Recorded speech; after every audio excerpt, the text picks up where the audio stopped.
मैं हूँ खुशी और आप सुन रहे हो कहानी श्रेया और कबीर की। आइए सुनते हैं कहानी में आगे क्या हुआ। काव्या बड़ी अकड़ में खड़ी हुई। सिर से पांव तक उसने बहुत महंगे कपड़े पहने थे। वो चमक रही थी और उसके चेहरे पे जो एक्सप्रेशन थे वो और भी श्रेष्ठ दिखाई दे रही थी। हाँ, कभी ये सोचना भी मत कि तुमने कबीर से शादी की है तो वो तुम्हें मिल जाएगा। मैं उसको सीधा बोल दूंगी, मुझे उसका तुम्हारे साथ रहना पसंद नहीं। मैं उसको ये जगह छोड़कर मेरे साथ आके रहने को बोल दूंगी। चाहे तुम्हारी शादी उससे हुई है लेकिन तुम दोबारा कभी उसे देख नहीं पाओगी। तुम्हारे सारे घटिया इरादों पे मैं पानी फेर दूंगी। तुम उसकी पत्नी कैसे बन गई जब वो मुझसे प्यार करता है? हालांकि काव्या के चेहरे पर घमंड दिखाई दे रहा था, लेकिन श्रेया जानती थी कि वो गुस्से में है और लाचार महसूस कर रही है। श्रेया को वो पसंद तो नहीं थी, लेकिन फिर भी उसको काव्या पर तरस आ रहा था। शायद ये इन अमीर खानदानों की एक कमी थी कि ये अपनी मर्जी से शादी नहीं कर सकते थे। ये सभी इस कमी का शिकार थे। उसको काव्या के लिए बस बुरा लग रहा था, लेकिन अगर वो उतनी ही दुखी थी तो उसको ये सब छुपाने की क्या जरूरत थी? वो लोग एक बार में इस बारे में लड़ क्यों नहीं लेते? काव्या कबीर से लड़ने के बजाय श्रेया के पास आई। श्रेया ने अंदर ही अंदर सोचा,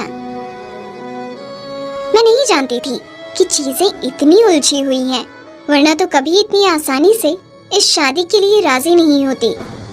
किसे पता था कि कबीर की एक गर्लफ्रेंड है जो उससे इतना प्यार करती है। श्रेया ने सीधे काव्या को कहा, अगर कबीर तुम्हारे साथ रहता है तो मैं भी तुम दोनों के लिए बहुत खुश होंगी। तुम जरूर उसे ऐसा करने के लिए कह सकती हो। काव्या श्रेया से सच में नफरत करती थी। वो जितना उसे देख रही थी उतनी ही उसकी नफरत उसके लिए बढ़ती ही जा रही थी, खासकर इसीलिए कि एक इतने नीचे दर्जे की औरत कबीर जैसे अमीर इंसान की पत्नी कैसे हो सकती है। श्रेया दिखने में काफी सुंदर थी। हालांकि वो देखने में शरीफ और सच्ची थी, लेकिन अक्सर शरीफ दिखने वाले लोग ही सबसे चालाक होते हैं। काव्या इस बात को झुठला नहीं सकती थी कि कुछ भी हो, श्रेया कुछ ज्यादा ही खूबसूरत थी। वो कभी भी कबीर और उसके साथ रहने से सहज नहीं हो सकती थी। काव्या ने जाने से पहले श्रेया को बहुत कड़वी नजरों से देखा। उस रात जब कबीर घर वापस लौटा तो घर में एक अलग ही तरह का सन्नाटा था। कबीर ने पूछा, मैडम कहाँ है? नौकरानी ने तुरंत जवाब दिया, सर मैडम बेडरूम में है। कबीर बेडरूम की तरफ चला गया। उसने नहीं सोचा था कि अंदर जाते ही श्रेया की नंगी कमर उसको दिखाई देगी। उसने जाते ही सीधा दरवाजा खोल दिया। वो कपड़े बदल रही थी। जैसे ही दरवाजा खुला, श्रेया डर और हैरानी के मारे लगभग कूद ही पड़ी। आ कबीर! वो चिल्लाई। सिर्फ चिल्लाने तक तो ठीक था, पर वो हैरान होकर पीछे मुड़ गई। अब सिर्फ कमर ही नहीं, बाकी सब भी कबीर के सामने था। वो एकदम से रुक गया। श्रेया ने जल्दी से खुद को ढका और अपने सामने खड़े इंसान को घबराते हुए बोली, कबीर क्या तुम्हें दरवाजा खटखटाना नहीं आता? कबीर ने उसके मोम जैसे सफेद शरीर को देखा। उसका दिल तेजी से धड़का। उसने अपनी नजरें हल्की सी घुमा ली। एक गहरी सांस लेते हुए उसने कहा, मुझे लगता है ये मेरा बेडरूम है। श्रेया एक पल के लिए चुप हो गई। जब उसने दोबारा सोचा तो उसको लगा कि बोल तो ये सही रहा है, घर तो इसी का है। लेकिन नहीं, ये सही नहीं था। उसने कहा, माना कि ये तुम्हारा घर है, लेकिन क्या तुम भूल गए हो कि हमारी शादी हो चुकी है? शादी के बाद इस घर में कम से कम आधा हिस्सा मेरा भी है। जब तक हमारा तलाक नहीं हो जाता, मुझे इस घर में रहने का अधिकार है। साफ शब्दों में ये मेरा भी बेडरूम है। कबीर ने बड़े मजे में अपना सिर घुमाया और बोला, मुझे तो लगता है कि शायद तुम भूल गई हो कि हमारी शादी हो चुकी है। तुम्हें इस तरह खुद को ढकने की जरूरत भी नहीं है। श्रेया ने अपना सिर नीचे किया, जल्दी से मुड़ी और तेजी से हड़बड़ी में अपने कपड़े पहने। हालांकि कबीर पहले से ही कमरे में और आगे बढ़ गया था, जैसे कि कुछ हुआ ही नहीं हो।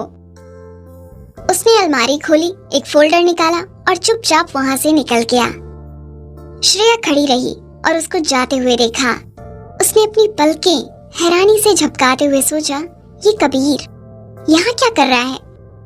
काव्या ने तो कहा था वो इसे यहाँ वापस आने नहीं देगी, लेकिन ये तो फिर से यहाँ है। बाहर जाते हुए श्रेया ने अपने कपड़े ठीक करे। कबीर अपनी डॉक्यूमेंट देख रहा था। उसने अपना सिर नीचे ही रखा, जैसे उसने श्रेया को उधर देखा ही नहीं। श्रेया उसके पास गई, लेकिन उसको समझ नहीं आ रहा था कि उससे बात कैसे करे। इस इंसान में काफी कमियां थीं। क्या पता अब अगर वो अपने मुंह से एक शब्द निकाले तो वो उसे फिर से डांट दे। जैसे ही वो वहां से वापस जाने लगी, तभी जो इंसान इतनी देर से अपने डॉक्यूमेंट्स में आंखें गड़ाए बैठा था, फाइनली कुछ बोला। क्या कहना है तुम्हें? घबराकर श्रेया ने अपनी छाती पे हाथ रखा और जोर से सांस लेते हुए सोचा, ये इंसान हमेशा सब कुछ अचानक से ही क्यों करता है? तो तुम्हें पता था मैं यहाँ हूँ? मुझे लगा तुम्हें पता ही नहीं चला, इसीलिए मैंने सोचा तुम्हें बिना परेशान किए ही वापस चली जाती हूँ। श्रेया ने वापस आकर उसको समझाते हुए कहा। कबीर ने अपना सर ऊपर उठाया, उसको देखा। उसका चेहरा उसके हाथ पर रखा था और उसकी आंखें लाइट की रोशनी में नशीली लग रही थीं। वो इतना सुंदर लग रहा था कि जिस पर कोई भी अपना दिल हार दे। मैं तुम्हें तुम्हारी खुशबू से ही पहचान सकता हूँ, उसने कहा। श्रेया वहीं जम गई। उसका चेहरा हल्का सा गर्म हो गया था। क्या उसको नहीं पता था कि जो उसने कहा वो थोड़ा ज्यादा ही पर्सनल था? कबीर ने श्रेया के चेहरे पर छाई हल्की सी लाली देखी। हैरान होकर उसने पूछा, क्या हुआ? तुम्हारा चेहरा इतना लाल क्यों है? क्या तुम बीमार हो? नहीं, तुम बीमार हो, तुम पागल हो, श्रेया ने मना करते हुए कहा। नहीं, नहीं, तुम बीमार हो, तुम पागल हो, श्रेया ने मना करते हुए कहा।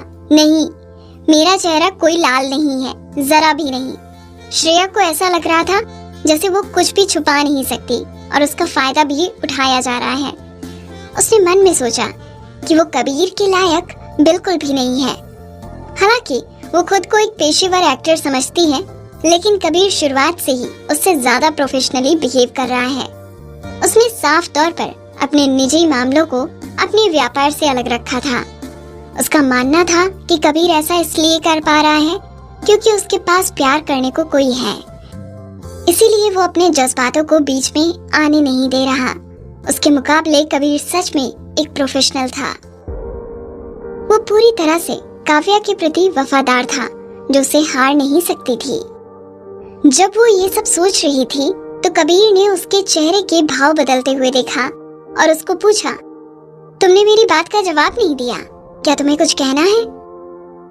श्रेया को समझ नहीं आ रहा था कि कबीर को हमेशा पहले ही कैसे पता चल जाता है कि उसे कुछ कहना है। श्रेया ने कहा, नहीं, ज्यादा कुछ नहीं, वो मैं तो बस पूछना चाहती थी कि तुम वापस घर क्यों आए हो? कबीर ने अपनी भौहें सिकोड़ते हुए कहा, क्यों, मैं घर नहीं आ सकता क्या? श्रेया ने कबीर के चेहरे पर सच्चे भाव देखे। उसने उलझन में पड़कर सोचा, क्या काव्या ने कबीर को बताया नहीं कि उसे उसका यहाँ रहना पसंद नहीं? जब उसने दोबारा कबीर के चेहरे पर दोबारा शक के भाव देखे तो उसने तेजी से अपने हाथ हिलाए।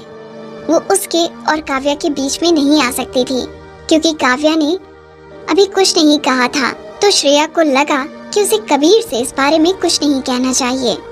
बेहतर होगा अगर खुद काव्या ही उसे ये बताए। श्रेया को इनके आपसी मामले में दखल देना सही नहीं लगा। उसने अपने कंधे उचकाए और बोली, मेरा मतलब, मुझे नहीं लगता तुम्हें यहाँ पूरा टाइम रहने की जरूरत है। आखिर ऐसे बहुत से लोग हैं जो शादी होने के बावजूद अलग रहते हैं, और तुम तो इतने बिजी भी रहते हो। तुम्हारे लिए हर वक्त यहाँ रहना अच्छा नहीं है।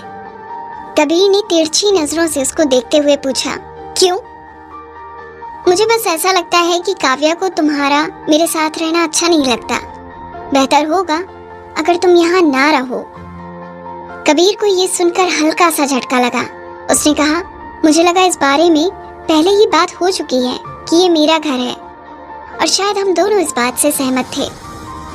अगर मैं यहाँ नहीं रहूंगा तो मैं कहाँ रहूंगा। मैं हूँ आरजे खुशी। दोस्तों, आप सुन रहे हो श्रेया और कबीर की कहानी, और इस कहानी में आगे क्या हुआ जानने के लिए सुनते रहिए।